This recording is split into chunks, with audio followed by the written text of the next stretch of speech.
Hi, everyone. It is Allie and Tara from Integrate here, and we are so excited to be with you guys for our second Pivot Don't Pause webinar.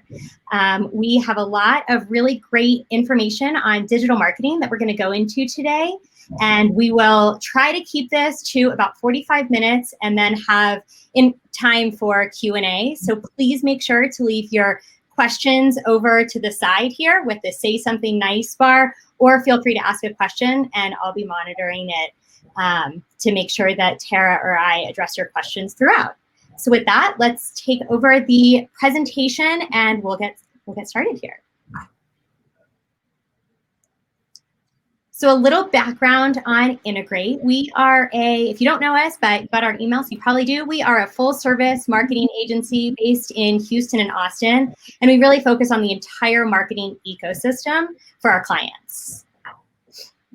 Here's a snapshot of the whole ecosystem. And last time in our webinar, we talked high level about all of these different tactics that we employ at Integrate and how they're all changing with this current economic, pandemic, weird world that we're living in, and how businesses like yours can pivot their marketing efforts in each of these different tactics within the ecosystem.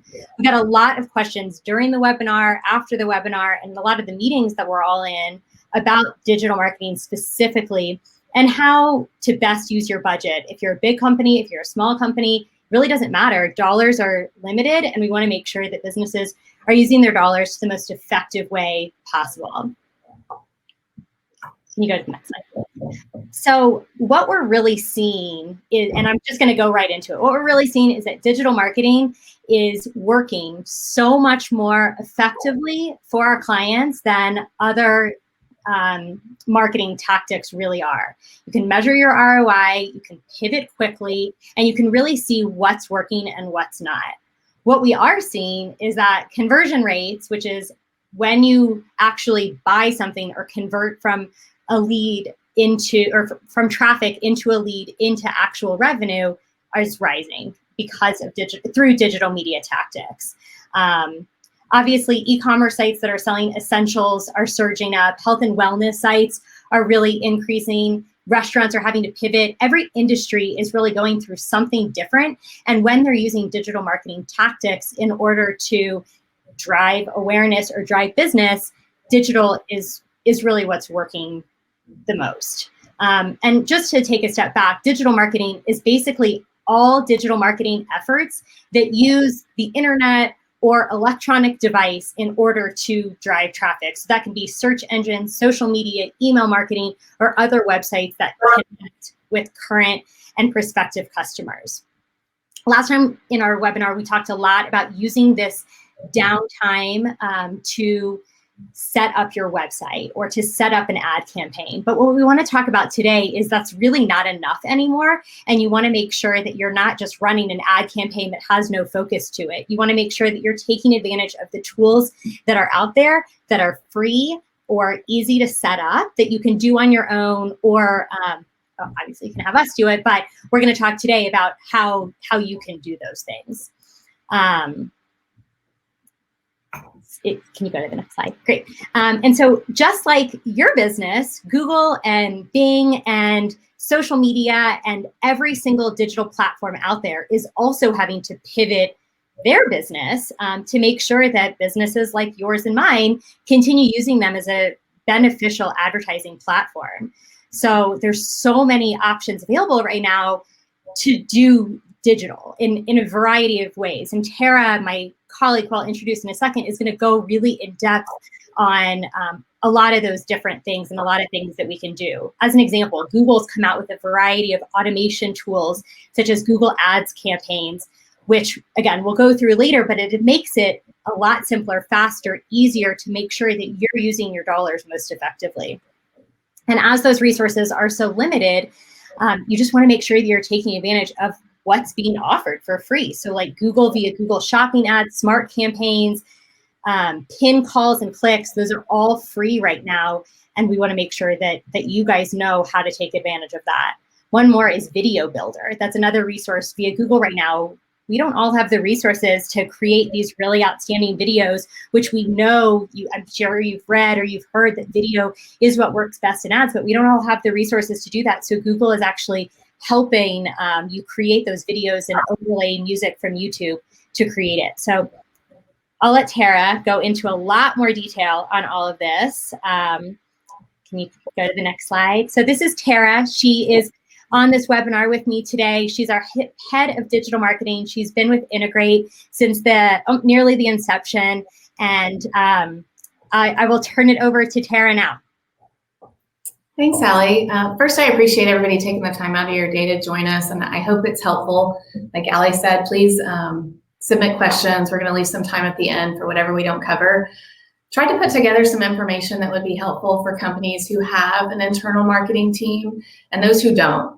Same thing, those who have a little bit of digital experience and might need some more in-depth ideas on what to optimize or what to look at. And also those who don't have any digital. Maybe you've used this downtime to create a website, but now what? It's not the field of dreams. If you build it, they will come. You have to put some effort behind it to get people to your site and then to get them to do what you want to do. So first, if you're new to digital, like Allie mentioned, you want to take advantage of a couple things. First of all, what's easy? Google has come out with what they call smart ad campaigns. It's a form of paid search. Anybody familiar with paid search? And again, I'll get into some of the more in-depth optimizations you could make there if you have existing campaigns. But if you don't, smart campaigns are not new. They've been around for a while, but Google's done a lot of automation to make them easier. One of those includes using their Google app where you can onboard fairly quickly in as short as 15 to 20 minutes. The biggest differences are from smart campaigns to regular PPC campaigns. Google manages the bidding. It also manages a lot of the ad extensions, different ad assets that you can add in a normal PPC campaign that you as the manager would be able to control. Google will automate those. It also automates keywords, which is a huge difference. To build a regular PPC campaign, it involves in-depth competitive and keyword research. Our agency uses a multitude of tools to do both. So it's a time saver, if anything, and it's nice that Google's offering this option for people who don't have the experience in-house. It also has a simplified dashboard that is, again, available via the app. So if you don't understand the breadth of reporting that Google offers, or even logging into Google Ads, if it's daunting, because there is very much a thing is data overload with digital, it removes that. And so it's easy for reporting. You can get it up quickly. And it's just nice. If you have a smart campaign, Google is also allowing you to drop promoted pins on Google Maps. Well, I'll get into Google My Business later. But the idea here is just get advertising up quickly and easily. Take the next slide. You can also wanted to focus on a few things that Google has to offer that are free right now. Google Shopping ads, they're offering, I believe last time I looked, it's free through the end of September. So for merchants, if they're looking to get up on Google that want to show product, again, they're streamlining the onboarding process. It's fairly easy and it's free. So there's absolutely no reason not to take advantage of it right now. And then as Allie mentioned, Google Video Builder is, last I looked as well, in beta. So you'll have to ask to be involved with it. But it's ideal for those who don't have assets, but you might have internal images or logos or any kind of static image. It typically builds a 6 to 15 second static video that you can then use YouTube Music to overlay. Again, ideal for people. It was specifically made for smaller businesses with less creative experience. It's easy, it's user-friendly. I've gone through it myself. And as Allie mentioned, it's just a good caveat. People don't have access to big rooms to do photo shoots. They might not have the dollars to support those. Some of the video companies that they were using prior might not be in business anymore, unfortunately. So it's just nice. And then it's also cost effective. So in essence, using these free tools that Google has that they've tried to make as easy as possible, while it's available, there's really not a good reason not to use them. Hey, Tara, before we move on, someone asked a clarifying question. Are Sure. smart ads the same thing as responsive search ads? They are not. So smart ads as a tactic is it's a way to run paid search, where in essence you turn over some of the controls to Google, whereas in paid search, like if you were to do it through Google Ads as opposed to smart ads, responsive ads are a type of ad that you could run within Google Ads. The idea around responsive ads is that it responds to the device, and then you can put 5 or 6 or 8 different headlines, and Google will optimize the ad on its own rather than just using a static text ad. So smart ads is a type of paid search, whereas responsive ads is the type of ad within Google Ads. Does that clarify? So it's a type of ad that is responsive based off of the design, the content, et cetera, based off of mobile or desktop or how the person is interacting with it, versus a smart ad is more about the budgeting of it. Kind of. A responsive ad will take different headlines and switch them out and optimize based on which headlines are performing the best. So there might be 6 or 8 fed in that Google will then rotate and then optimize the best performing ads. So it's responding to the data. Smart campaigns, and it's more of a tactic. So it's a form of paid search, but in essence, it's just giving up some of the control that you as a paid search manager would have if you were hands-on with it, and giving that to control to Google. I do like to caveat, and I tell this to all of my clients, paid search in general, this is how Google made its money. So you have to be hands-on, you have to be aware of it. So just take that as forewarning that they're making money with these Google Smart campaigns. So I would still keep some kind of beat on it. However, if you lack internal resources, if you don't have the money to hire a big marketing firm or an agency, they're a great way to automate and get campaigns up quickly and easily with little to no oversight. Great, that's helpful. And then another question, just because it kind of ties into the same topic. If you have a limited budget, and Alex, we can have a follow-up conversation about it. If you have a limited budget, would you suggest using more general keyword terms or more focused? Maybe specifically with the smart ads or not? So with the smart campaigns, they work a little bit differently. You don't do the keyword research. You actually tell Google what they call themes, and you tell them kind of what your offering is, and they will source the keywords for you. So you relinquish that control with smart campaigns. With regular paid search campaigns, that's kind of there's a lot to go into there with keyword research and how you source your keywords. There's match types and different elements of how you bid on a keyword that tells Google if it's, quote, broad or general, or if it's very refined and exact. And that also dictates like how far reaching your ads are themselves. So that is another side conversation. And if it's Alex, I think you said asked, I'd be happy to kind of take that one as a one-off in a one-on-one or a phone call. However, back to the original question, it's a little bit different with smart campaigns. You relinquish that and you don't have to worry about sourcing the keywords yourself. Okay, great. Let's keep going. And Nestor and Alex, we can come back to you guys. If other people have questions, please keep adding them in here. I think it's helpful to make sure that what we're talking about is relevant. Yeah, please. I'm going to go into a little bit for those who have a paid search campaign already. How do you stretch your marketing dollar and kind of make it go longer, especially knowing that everybody has a limited budget?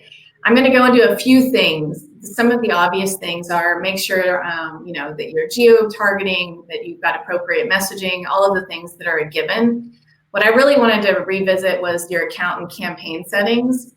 And the idea here is that, especially during the pandemic, and now what we'll call basically in a recession of sorts, but the trends have changed. And so if you set these campaigns up a long time ago, pre-pandemic, and you used a set it and forget it model, or even if you didn't, if you made decisions based on the data, you almost have to revisit everything. And so I'm going to go through some of those. And I mean everything from top line down. So some of the account and campaign settings that you set originally, and I'll go into these, but optimize mobile bids.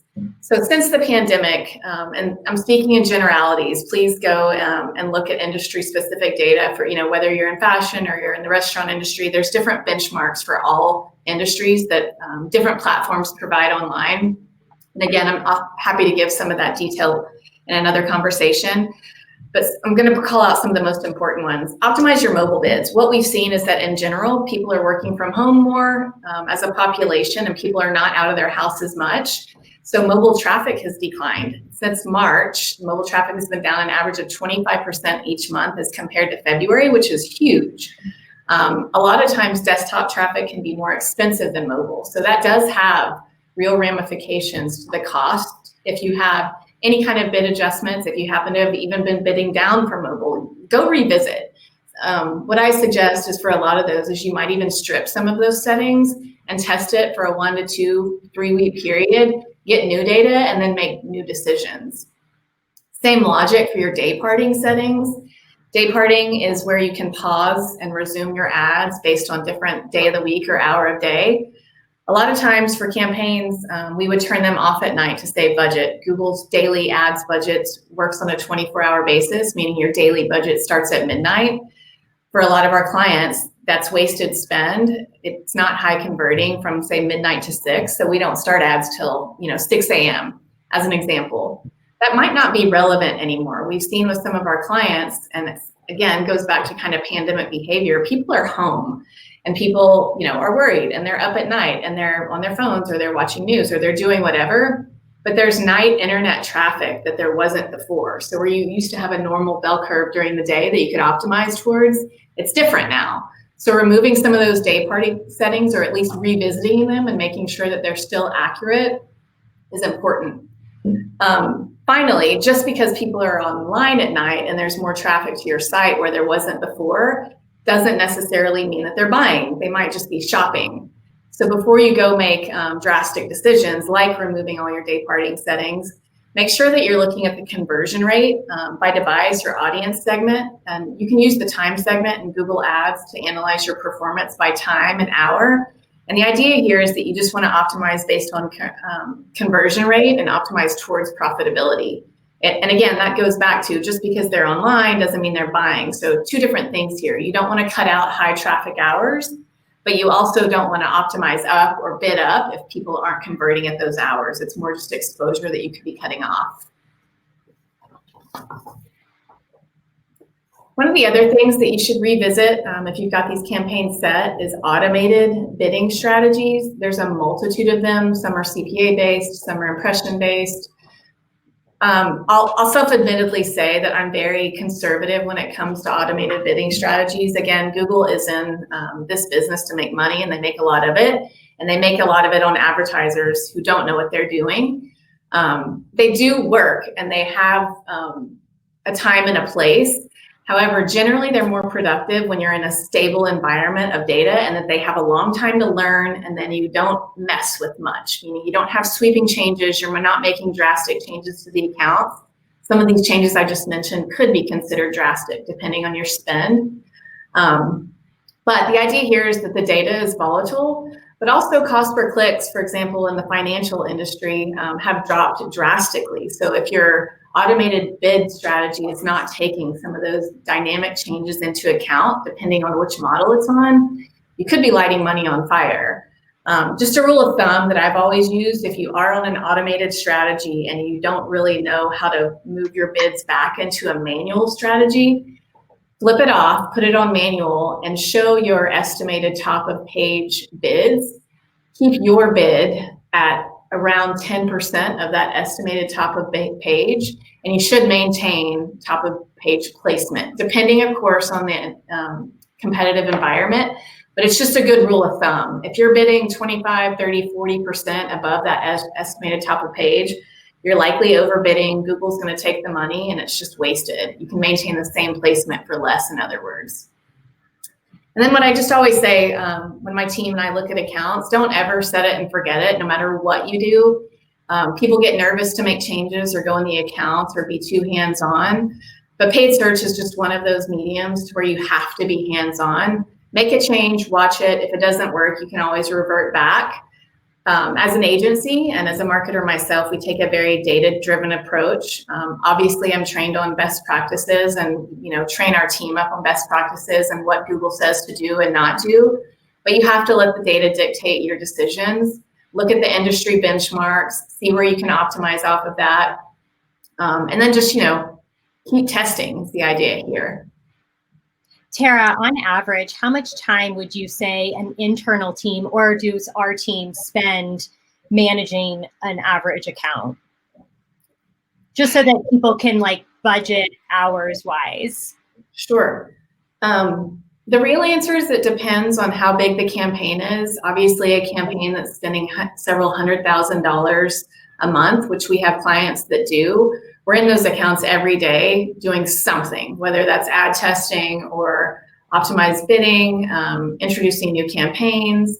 Some of the smaller ones that might be more geo-targeted too, like some of those bigger ones might be national or several states.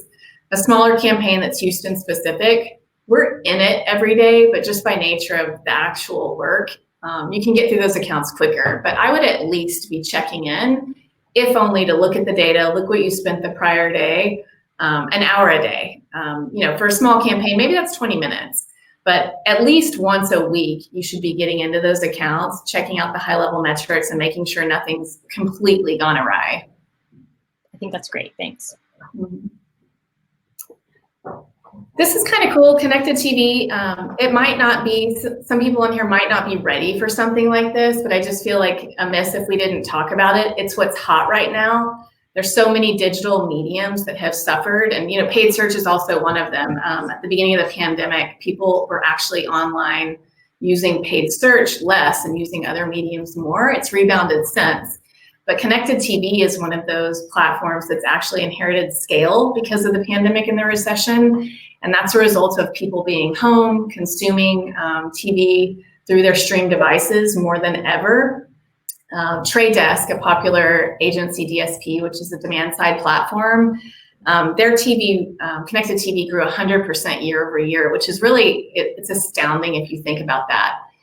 For those that don't know what connected TV is, it's simply a commercial served over a stream device. So Roku, Fire TV, Apple TV, it's forced swatch of commercials actually, but they're productive and people, people are consuming that right now more than ever. So it'd be amiss not to recognize it as a new digital channel that's hot and opportunistic.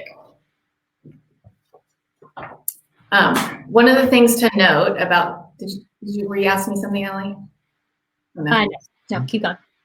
One of the things to note about connected TV and programmatic in general is there's a couple ways to do it. One, if you're working with a demand side platform, for those who don't know what that is, it's a way where you can manage data and ad exchanges within one interface. So for example, if I wanted to advertise on Hulu, rather than going to Hulu directly and negotiating flight times and rates and that sort of thing, I could go to a DSP that already has pre-negotiated rates with a ton of different platforms like Hulu, and I can advertise on all of them or pick which ones I want either way through one DSP. So it takes it kind of scales this type of advertising for a multitude of reasons. If you're working with a DSP, one of the main things you want to do is educate yourself on the CPMs, which is the cost per impression. Connected TV is, as opposed to paid search, where it's pay per click when you click on an ad, connected TV is sold by impression, and impressions are sold by thousands, which is referred to as CPMs. Anyway, you want to educate yourself on the CPMs, the average cost for where you're trying to advertise, just so you can keep a beat on your cost, and then know the ad exchanges being used. Some of that, not anything that'll keep you up at night, but there is fraud in this industry. There's bots that can simulate, commercials being watched. You just want to make sure that you know where your money's going, that you're working with a trusted DSP, that kind of thing. If you're managing the campaigns yourself, you just want to make sure that you're utilizing all the targeting options that you have. Obviously, household targeting like geo, you can layer in different interests. Obviously, this is people who watch stream TV. So within privacy restrictions, there's lots of different ways to target. Very important to extend your reach with this type of medium is enable cross-device targeting so that you're able to retarget on other platforms. Meaning your devices are married to each other based on the accounts that you log into. So you can tell if somebody watches a connected TV ad on their phone, you can retarget to them on their mobile device. And then finally, keep in mind with impressions served with connected TV, it's counted by household. However, the reach is much further because I'm a family of 5. Within my household, there's actually 5 users getting exposure to the connected TV ad. So the reach is far more than what you actually see on paper. And then just something to keep in mind, connected TV is more of a branding type of medium. It's most streaming devices don't allow for direct response action, which means people aren't going up to their Apple TV and clicking on it and going to a site. Now that is possible on tablets and things like that, but if you think about targeting people who are watching TV, they're seeing the commercial, they just can't take action. So therefore, to some degree, it's considered a branding ploy. Because of that, it's important to analyze your connected TV performance holistically. So take into account all of your digital efforts. If you're running paid search, if you're running connected TV, if you're running other mediums of advertising, again, myself as a marketer and as an agency, we holistically look at all efforts, because what you want to do is be fluid with your budget, be able to move dollars back and forth based on what's productive and what's not. But what you'll notice if you're doing things right, and if you're looking at your full website traffic, is that maybe during the 6 months you were running connected TV, you saw an influx of 10 to 15% of direct to site traffic because you have more people getting exposure. So being able to make those correlations, being cognizant about keeping good notes, whether that's in your Google Analytics platform or somewhere else, of when you're running certain campaigns, so that you can kind of monitor what happened on your website holistically rather than by channel, which is often the mistake people make. Tara, 2 questions before we move on from this. So one person said, when using YouTube TV, what would you consider a good view rate for a 30-second skippable ad? I think that averages, but around 30%, anywhere from 30 to 33% tends to be a good view-through rate. But again, I would look at your industry, kind of see what's relevant and go from there. But typically 30 to 33%. I think the real stat is 31 point something. And then another question that I think the answer is no, but you're in it a lot more. Does the DSP that Integrate works with prioritize one type of device more than another? Depends on the data, but not necessarily no. So it depends on the campaign. It depends on what we're trying to accomplish, but correct, the answer is no. Yeah, so who we're targeting, what that client's goals are, what that target audience's behavior looks like, and then what the data tells us and how to best pivot the campaign, right? That's correct. And then one more question, just while we're moving on to the next slide. What would be a minimum budget to begin advertising with connected TV? I think that also depends, and it depends because just in order to be, I mean, let's talk about like what in order to be effective, right? And we talk to clients about that a lot. Yeah. So are you starting in Houston, for example? Are you starting in a few suburbs in Houston, or are you starting in Texas? It can range. It can also depend on how many times, your frequency. So are you running commercials 3 times an hour, or are you running commercials 2 times a day? I wouldn't suggest either one. You want to use the data to dictate. You don't want to have message fatigue to where people see the same commercial 5 times in an hour and get highly frustrated. Although there's upside to some of that, the downsides, the downsides there as well. But I think you could start, depending on very small localized campaign, you could start with a few $1,000s. How far that reaches depends on your flight date and again the potential reach. So how many households are you targeting? Et cetera, et cetera. But if, say, you've got some niche markets, I don't think it would take an overwhelming budget to run something. The real money with connected TV is you do need, a lot of the platforms, Hulu specifically, has very strict ad spec requirements. So you do need a video that's worth putting on connected TV, as in it's up to par with the ad specs. It's clear, and it just meets all the different, stream device requirements. And again, we can send out more information on those. But that's where the cost would come in up front if you don't have a video that's, meets ad specs in order to run on connected TV devices.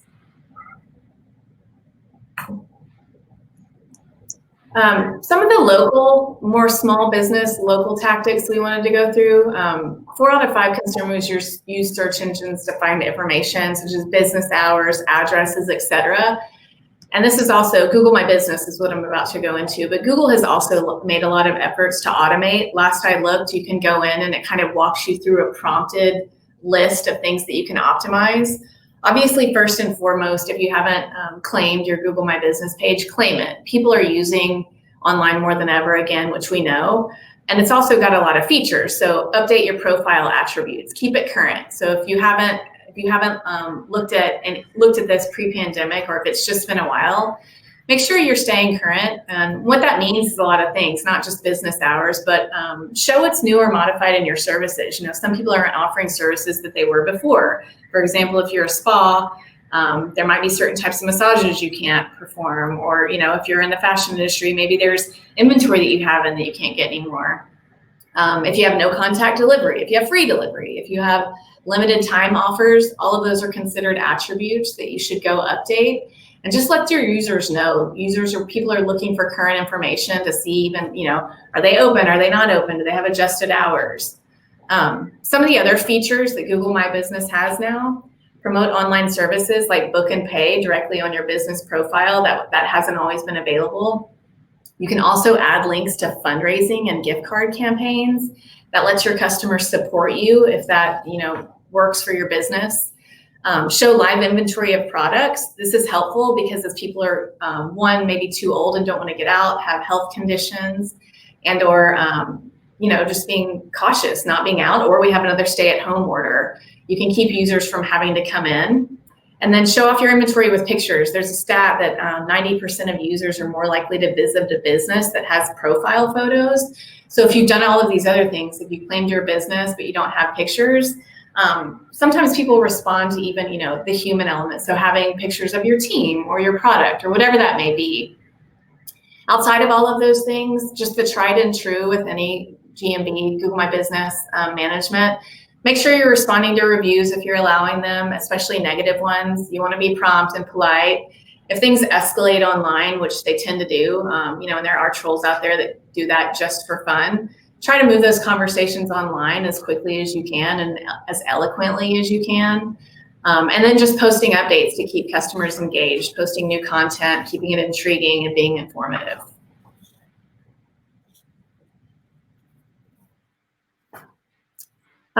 One of the things that I always like to do with all of our clients is just keep the human element. Don't lose sight of it. With digital, people feel like a lot of times that can't come across, but it can. You have to be sincere in your efforts. I put this stat up here that 50% of consumers agree that too many brands are using societal issues as a marketing ploy.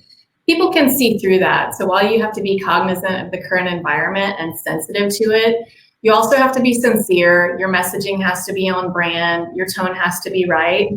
On top of that, and out of just societal issues, keep your customers' needs top of mind. So I went into it a little bit with the Google My Business, but are you giving them what they really need? You know, do they need online options because, you know, we have another stay-at-home order, or do they need free delivery because people don't have the money that they once had, and you can kind of compensate or increase revenue through other means? You know, I'm not in favor of giving things away on that front, but you also have to be sincere to what your customer wants and know your customer, and make sure that you're kind of ever evolving your messaging and your marketing to keep the human element of your company in mind. That was the end. I don't know if we have more questions that we want to go through, or pass it back off to you, Allie. Yeah, great job, Tara. I think that went really in depth on a couple of things that we see with our clients and other small businesses are seeing as well. I'm going to pull this down so that people can see us a little bit more. We do have one more question, and then if other people have more questions, please feel free to add them in. Someone said for pure connected TV, so I think this was a good topic to bring up, without video pre-roll or other elements mixed in, what do you see as an average CPM? Around $20 to $30, but it can range, again, depending on where you're marketing, how many impressions are within the different, how many households you're going after. But I'd say if I had to just pull a number, $20 to $30, I've seen it much higher. I've seen it a little bit lower. So again, and I hate to keep throwing out that it depends, but it really does. A campaign that's running national, or that's only targeting, you know, one zip code in Houston could have far different CPMs just depending on, you know, the households within. Great.